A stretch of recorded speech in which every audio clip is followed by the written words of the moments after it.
At my own baby shower, my mother-in-law called me bad luck. Out loud. In front of all our friends and family, my husband laughed like it was funny. I was sitting there, nearly 8 months pregnant, trying not to cry, just holding the baby blanket I had spent weeks crocheting. I felt humiliated. And just when I was about to excuse myself and leave my own celebration, my 10-year-old son stood up, quietly, calmly, and said, "Then why did Grandpa write her this?" He pulled something from his pocket, a folded letter, and in that moment, everything changed. I always imagined my baby shower would be a happy day. You know, the kind where the living room is filled with soft pink decorations, laughter and love, a table full of finger sandwiches and cupcakes, people doting over the bump and rubbing your belly like it's made of magic. And for a moment, it actually felt like that. Our living room was decorated in dusty rose and cream, with little signs that read, "Welcome, Baby Autumn." Trevor had gone all out, ordered catering, hired a photographer, even printed out little party games that no one really understood, but everyone smiled through. It was supposed to be perfect, a celebration of new life, a new chapter, a new family. But deep down, I knew something felt off. I should have seen it coming. My name's Maya. I'm 34, and this is my second child, but my first with Trevor, my new husband. We've been married for just under a year. I met him 3 years after my divorce, when I had already made peace with being a single mom forever. He came into my life like a calm after the storm, gentle, supportive, and good with my son, Eli, which was the most important thing to me. Eli's 10 now, and he's my little protector. Smart, observant, quiet around adults, but full of opinions once you get him going. He remembers things most kids wouldn't, especially the way people treat me. Trevor's family was never exactly thrilled about me. His mom, Colleen, made that clear the first time we met. She greeted me with a tight smile and said, "Oh, you look different than I expected," which I've learned is code for, "You're not what I wanted for my son." She never said anything directly cruel. It was always passive-aggressive. Comments about how some women just attract chaos, or how first marriages are like training wheels. Once at Christmas, she told me, "You're lucky Trevor has such a big heart. He forgives easily." Trevor would always try to smooth things over. "She's just old-fashioned," he'd say. "She'll come around."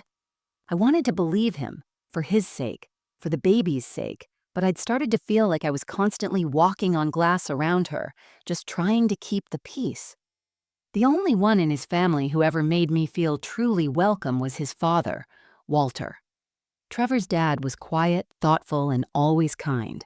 He passed away last year, just a month before we found out I was pregnant. He had this way of making you feel like you belonged, no matter what room you were in. At our wedding, he held my hand and said, "You're the best thing that's ever happened to Trevor. Don't let anyone make you doubt that." I've held on to those words more times than I can count. So, here we were. My baby shower. Eli was helping greet guests. Trevor was introducing people around. Colleen was already 2 glasses of rosé in, holding court in the corner like she owned the place. I did my best to stay cheerful, to smile and say thank you to every compliment, every guest who told me I was glowing. But the truth is, I was exhausted. Physically, yes, but also emotionally. I'd spent months trying to convince myself that this time would be different, that maybe, just maybe, Colleen would see me now. Not as some outsider, but as family. I didn't want this baby growing up in a divided home. I didn't want Eli thinking that people could treat his mom like she was second-rate and get away with it. I didn't want to keep pretending everything was okay just to avoid another uncomfortable silence. Still, I pushed those thoughts down. Told myself, just get through today. One day, one event. The gifts started piling up. Cute onesies, diaper cakes, handmade booties. I unwrapped a soft, hand-knit baby blanket and held it up with both hands. Everyone clapped. I smiled. That's when Colleen spoke up, loud enough for everyone to hear, and with that same smug tone I'd heard too many times before. She said, "Maybe you shouldn't let her hold the baby too much. She's bad luck." The room fell silent. Someone laughed nervously. Trevor chuckled like she was joking, like this was all fine. but I knew it wasn't. I knew exactly what she meant. I sat there holding that blanket, feeling like the floor had dropped out from under me. That was the moment everything changed. But what none of us knew, not yet, was that someone in the room had been paying attention, and he was about to speak. There was a pause after she said it, one of those heavy silences where no one knows whether to laugh, gasp, or just look away. "Maybe you shouldn't let her hold the baby too much. She's bad luck." The words floated in the air like smoke, sharp and stinging. I couldn't tell if I was more shocked that she said it or that she said it here, at my baby shower in front of all these people. My hands tightened around the baby blanket in my lap. I kept my head down, forcing a smile. I could feel the heat creeping up my neck, the sting behind my eyes. Trevor laughed. Not a real laugh, not one from the belly, just one of those nervous, high-pitched chuckles he does when he doesn't want to cause a scene. "Mom," he said lightly, "don't start." She shrugged like it was nothing, took another sip of wine, and muttered, "I'm just saying what people are thinking." And that was it. No apology, no explanation. Just another slap across the face disguised as a joke. I glanced around the room. A few guests were awkwardly looking at their phones. A couple whispered to each other. No one said anything. And I felt it, that cold, familiar wave of shame that I thought I had outgrown. The feeling of not being enough, not welcome, not wanted. I wanted to disappear. I looked over at Eli, who was sitting on the edge of the couch next to me. His brows were furrowed, lips pressed tight. He was gripping something in his hand, an envelope I hadn't noticed until now. Our eyes met, and in that second, I knew he had heard everything. Of course he had. He always hears, always watches. It killed me. I leaned over to whisper, "It's okay, baby." But he shook his head, barely. It wasn't okay. He knew it, and so did I. For a second, I considered standing up, thanking everyone, and ending the party early. I imagined myself slipping away to the bedroom, locking the door, and crying into a pillow while everyone made up excuses for why the party ended so suddenly. But something stopped me. Maybe it was the baby kicking softly in my stomach. Maybe it was the letter Eli was holding. Maybe it was the fact that I was so tired of swallowing pain to keep other people comfortable. Still, I stayed quiet. I thought about Walter then. The way he used to stand next to Colleen during family events, balancing out her coldness with a quiet warmth. He never corrected her in public, but he'd pull me aside later and whisper, "Don't mind her, you're doing great." He was the one person in Trevor's family who ever made me feel like I truly belonged. When he died, it felt like the only real bridge between me and the rest of the family burned down with him. The silence stretched. My heart thudded in my chest like a drum. I could feel tears pushing their way to the surface, but I refused to let them fall. Not here, not in front of her. Then, without a word, Eli stood up. He didn't say excuse me. He didn't make a scene. He just walked to the center of the room, looked directly at Colleen, and held up the envelope. Then why did Grandpa write her this? His voice was calm, but there was a crackle of something in it. Not anger, not fear, truth. Everyone turned. Colleen blinked, confused. "What?" Eli held the envelope out toward her. "This is from Grandpa Walter. I found it in his old book. He wrote it to Mom." My breath caught. What letter? Eli had never told me about it. I had no idea what he was holding. Colleen didn't move. Her hand was frozen halfway to her wine glass. The color drained slightly from her face. "What are you talking about?" Eli didn't flinch. "You called her bad luck, but Grandpa didn't think so." He walked the letter over to her and placed it on the table in front of her, his small hand steady. Then he turned and came back to sit beside me like it was just another ordinary moment. But it wasn't. It was everything. My 10-year-old son had just done what none of the adults in the room had the courage to do. He stood up for me. And whatever was in that envelope, I had the feeling it was about to change everything. For a second, I wasn't even breathing. The room was so quiet you could hear the baby shower playlist still playing softly in the background. Some upbeat song about sunshine and happiness that suddenly felt wildly out of place. Colleen didn't touch the envelope right away. She looked at it like it might bite her. Her fingers were curled tightly around her wine glass, her jaw twitching as she forced a smile that didn't quite reach her eyes. "What letter?" she asked, her voice thin and sharp. Eli didn't answer. He just sat down beside me and reached for my hand, gripping it with that mix of tenderness and strength that only a child who's seen too much can give. I looked at him, eyes wide, silently asking, "What is that?" He just nodded at me gently. "It's okay," he whispered. "I found it when I was reading Grandpa's old books. It had your name on the envelope." My heart was pounding.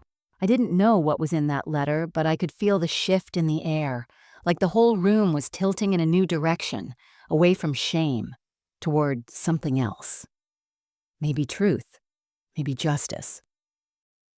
Trevor stood frozen beside the gift table, one hand on the back of a chair.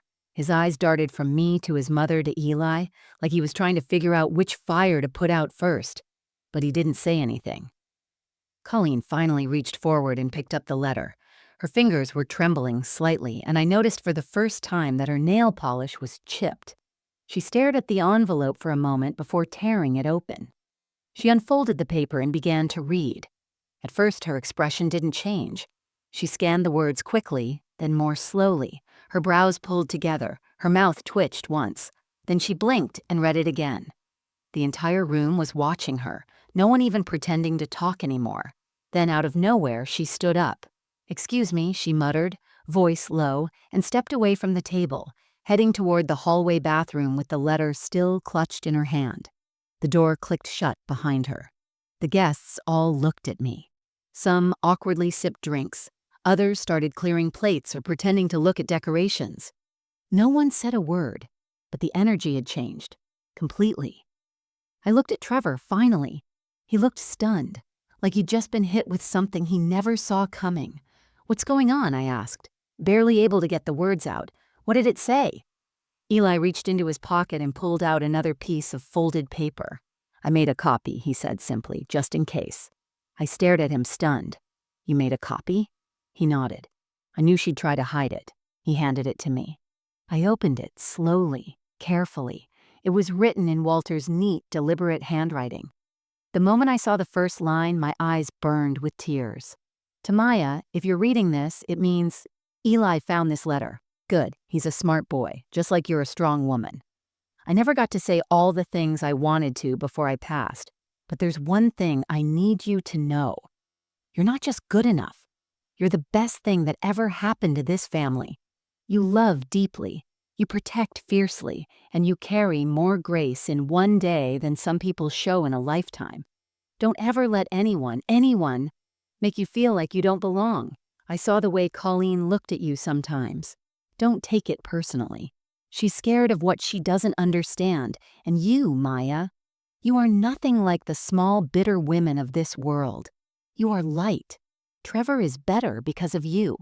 Eli thrives because of you, and I was proud to call you my daughter-in-law. With love, Walter." I didn't even realize I was crying until Eli wiped my cheek. Trevor walked over slowly and sat next to me, silent, his face unreadable. After a long pause, he said, "I didn't know he wrote that." "I didn't either," I whispered. Another beat passed. Then he added, "I should have said something earlier. I should have said something when she said what she said." I froze. I nodded, but didn't speak. I wasn't ready to let him off the hook. Not yet. Still holding my hand, Eli looked up at both of us. "Grandpa knew what kind of person she is," he said simply. "He wanted you to know it too." And in that moment, I realized something powerful. I wasn't alone. I wasn't crazy. I wasn't overreacting. I had been quietly enduring cruelty for years, hoping someone would finally see it. And someone had. Walter had. And now, because of Eli, everyone else had too. The door to the bathroom stayed closed for a long time. Colleen didn't come back out. Not for cake. Not for the final round of baby shower games. Not for the photos. And honestly, I didn't care. I sat there with Eli on one side and Trevor on the other, holding Walter's letter like it was some ancient relic. My hands were shaking, but not from sadness. From something else. Relief. Validation. Strength. I'd spent so long shrinking myself to avoid conflict, swallowing the way she made me feel, letting Trevor talk me out of how much it hurt, telling myself it was just a part of marrying into someone else's family, that I had to accept being the outsider. But not anymore. Walter's words had cracked something open in me, something that had been waiting years to break free. Trevor leaned over and whispered, "Can I read it?" I handed him the copy Eli had made. As he read, I watched his face shift. First confusion, then surprise, then something like shame. When he reached the last line, he let out a long breath and closed his eyes for a second. "I didn't know he felt this way," he said quietly. "He never said anything to me." "He didn't have to," I replied, not unkindly. "He saw what was happening, and he made sure I'd know I wasn't imagining it." Trevor looked at me, his eyes wet. "I should have defended you. I let her get away with too much. I just kept hoping she'd change." "She won't," I said. "And you letting her treat me that way? It made me feel like maybe I deserved it." Trevor's head dropped. "You don't." For the first time since the shower started, I felt steady, grounded. I had the truth in my hand and the people who mattered beside me. That's when the bathroom door finally opened. Colleen walked back in, holding the letter in both hands, now neatly folded again. She didn't look angry. She didn't even look embarrassed. She looked, honestly, small. Smaller than I'd ever seen her. The room quieted again, though this time it wasn't tense. It was curious. She walked up to me slowly, then stopped a few feet away. Her mouth opened and closed once. She looked at the guests, then down at the floor, and finally at me. "I didn't know he wrote that," she said, her voice tight. "He never showed it to me." I nodded. "He probably didn't think you'd understand it." It came out sharper than I meant, but I didn't take it back.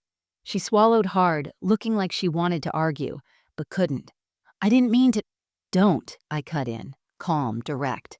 "Don't try to explain it away. You said what you said, and you've said things like that before. I've tried to be patient. I've tried to give you the benefit of the doubt for Trevor's sake, for the baby, for this family, but I'm done pretending it doesn't hurt." Colleen looked around like she wanted someone to jump in and rescue her. No one did. Even the people who usually laughed at her sarcasm stayed silent. Trevor stood. "Mom," he said, "you crossed a line, and you've been crossing it for a while. If you want to be in this baby's life, if you want to be in our life, you have to show Maya the respect she deserves." Colleen flinched, but didn't interrupt. He continued, "I've let it go for too long, but I'm not going to let you keep hurting my wife. Not anymore." Eli stood up too. "She's not bad luck," he said clearly. "She's the reason I even believe in family again." That was it. That was the moment that broke her. Colleen blinked, tears filling her eyes.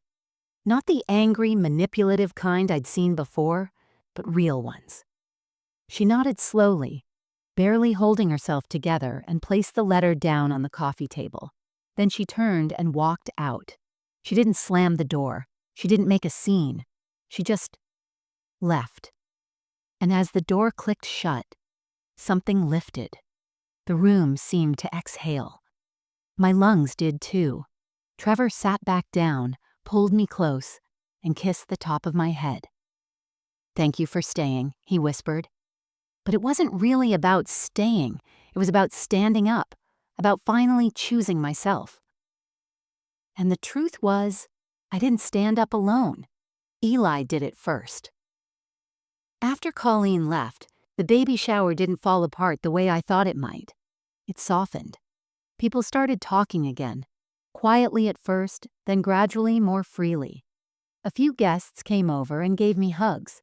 Some just patted my arm or gave that look, the one that says, "I saw what happened, and I'm with you." My friend Danielle helped serve cake, and Eli finally smiled when someone handed him a second slice. He looked lighter, too, like he wasn't carrying so much anymore. Trevor didn't leave my side, not once. He spent the rest of the afternoon checking in on me, helping clean up, pulling chairs back into place. Every few minutes he'd touch my back, my shoulder, my hand, silent gestures that said, "I'm here now. I see it." When the last guest left, I finally sat down on the edge of our couch, exhausted but clear-headed. I looked over at the framed ultrasound on the mantel. Little Autumn. Tiny and perfect, curled up in a sea of gray and white, the new life we'd been celebrating just hours ago. Only now, it actually felt like a celebration. Trevor sat down beside me. "I'm sorry it took so long for me to say something," he said. "You deserved better, and you're going to get better from now on." I nodded. I believed him. Not because of what he said, but because of what he didn't say. He didn't make excuses. He didn't ask me to forgive his mother. He didn't tell me to just move on. He owned it. Finally. That night, after Eli went to bed, I sat in the nursery and unfolded Walter's letter again. I read it 3 times, not because I needed to remember the words, but because I needed to feel them soak all the way in. You are light. Don't ever let anyone make you feel like you don't belong. He saw me, really saw me. And even though he was gone, his words had done something powerful, something no confrontation or argument ever could.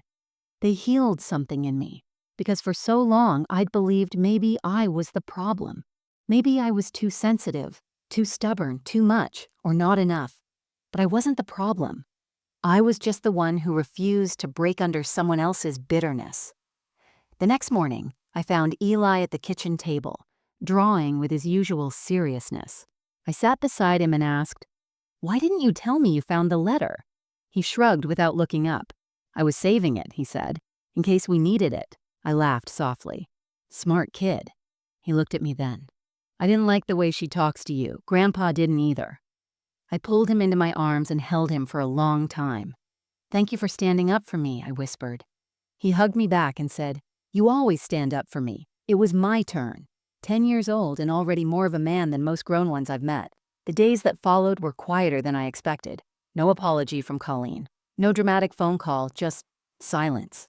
And honestly, that was fine. She needed time, and I needed peace. Trevor and I talked more in those next few days than we had in months. Real talks, hard ones, about boundaries, about the kind of family we wanted to create, and about what would happen if Colleen tried to come back without change. I told him plainly, I want our child to grow up in a home where people are kind, where no one has to keep secrets to survive holidays, where love doesn't come with conditions. He agreed, and I could tell. This time he meant it. We ended up framing Walter's letter, not just for me, but for Eli and for Autumn, a reminder of what real love looks like, of what it sounds like. When Autumn was born 2 months later, Trevor held her first, then Eli, then me. Colleen didn't visit the hospital. She sent flowers, no note. And honestly, that was enough for now, because I wasn't holding on to bitterness anymore. I was holding my daughter. And the thing that used to feel like the final chapter of a sad story now felt like the first page of a brand new one. I don't know what the future holds between me and Colleen. Maybe she'll come around, maybe she won't. But here's what I do know. I have a husband who finally has my back. I have a son who saw my worth when no one else would. And I have a daughter who will grow up in a home where her mother's voice is heard and believed. So if you've ever been made to feel like you didn't belong, like you had to earn love that should have been freely given, let me tell you something. You are not the problem. You are not bad luck. You are light, just like Walter said.